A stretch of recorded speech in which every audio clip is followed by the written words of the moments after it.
وزارت مدافع روسیه هلاکت 63 تن از حربیانش را در نتیجه حمله نیروهای اوکراین در شب صلح نو در شهر مکییف که در نزدیکی دنیسک رسما تصدیق کرد. ارتش اوکراین و برخی کانال‌های خبرنگاران حربی طرفدار روسیه قبلا از کشته شدن 100 اسکر و افسر در مکییف که خبر داده بودند.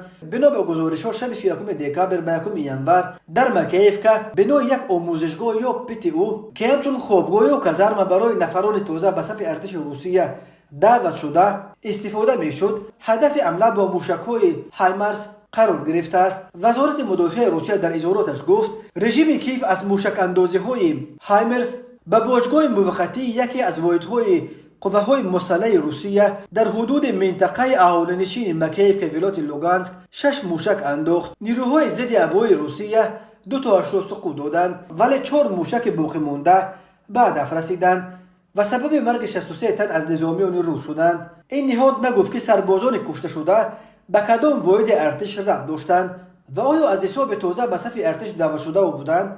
قبلا کانال‌های دیگر خبر دادند که در مکییف که خوابگاه سربازان در جریان معرکه موبیلیزاسیا به ارتش روسیه دعوت شده هدف حمله قرار گرفتند. در همین حال اداره ارتباط استراتژی ارتش اوکراین در کانالش در تلگرام ادعا کرد که در نتیجه حمله موشکی در شب صلح نو در مکییف که 400 نفر کشته و 300 تن دیگر زخمی شدند. در همین حال بنا به حساب بخش روسی BBC و سامانه میدیا زونا تا 2 ینور سال 2023 در جنگ اوکراین علیه دست کم 500 نفر از سربازان موبیلیزاسیا شده کشته شدند